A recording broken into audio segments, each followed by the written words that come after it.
Почитувани, од доаѓањето на власт Социјалдемократскиот сојуз на Македонија целосно се посвети на подигнување на стандардот на вработените во одбраната.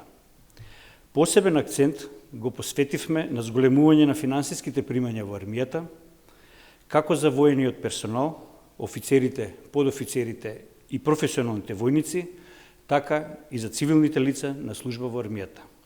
Исто така водевме сметка и за административните службеници. Се грижиме за одбраната.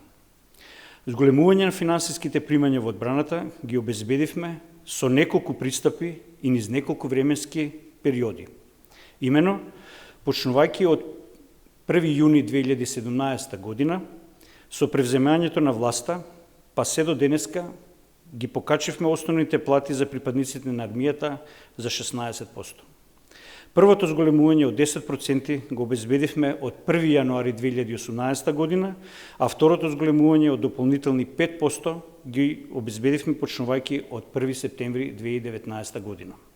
Со овие зголемувања обезбедивме значителен пораст на основните плати, имајќи во предвид фактот што претходно платите на вработените во армијата повеќе години наназад беа замрзнати. Колку за илустрација, овие движења ќе ги покажам низ конкретни примери.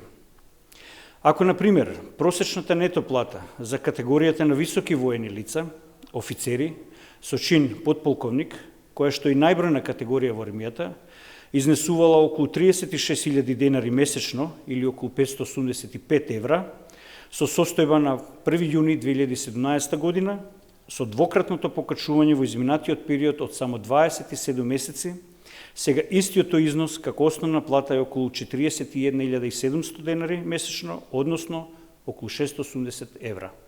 Ова е состојба на 1. октомври 2019 година. Разликата изнесува околу 100 евра. Фактичката состојба кај подофицерите покажува дека и во таа категорија имаме значителен пораст на платите за само 2 години.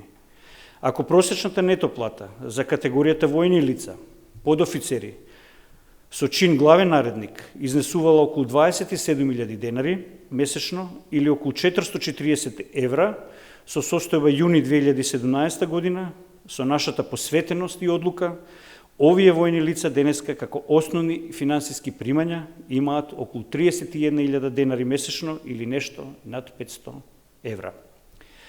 Кај најмногобројната категорија воени лица на служба во армијата, тоа се професионалните војници, просечната нето плата со состојба јуни 2017 година изнесувала околу 22.500 денари месечно или околу 370 евра. Денеска, со дополнителните одвојувања од буџетот, нето платите на професионалните војници изнесуваат во просек околу 26.000 денари месечно или околу 430 евра. Сакам да напоменам дека и кај цивилните лица на служба во армијата е реализирано зголемување на платите. Колку за пример, ако највисоката категорија цивилни лица со високо образование во армијата имале нето плата со состојба јуни 2017 година во износ околу 35.000 денари месечно ниво или околу 570 евра, денеска нето износот на нивните примања со двократното покачување е околу 40.000 денари, односно 650 евра месечно.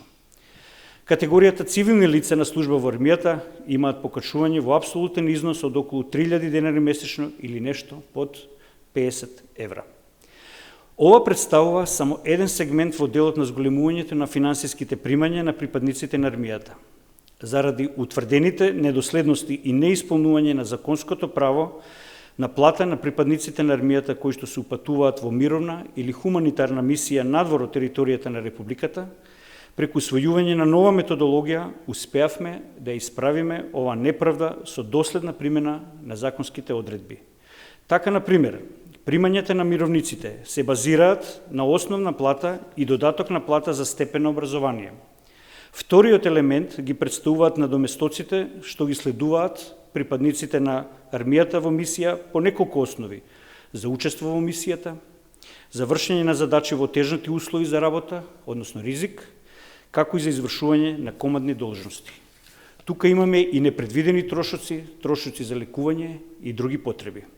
За сите овие случаи донесовме нов правилник за утврдување на надоместоците, а следствено на овој подзаконски акт донесовме и две други решенија.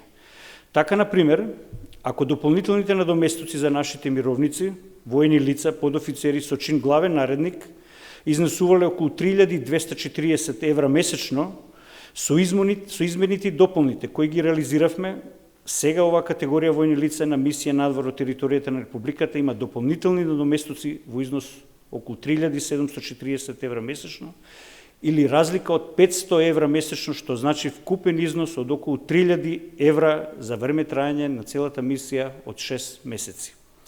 Најголемата разлика се осликува кај најниската категорија војни лица, тоа се професионални војници, кои заминуваат на мисија надвор од земјата. Таа разлика сега изнесува околу 750 евра месечно или вкупно околу 4500 евра месечно за време трајање на мисијата од 6 месеци.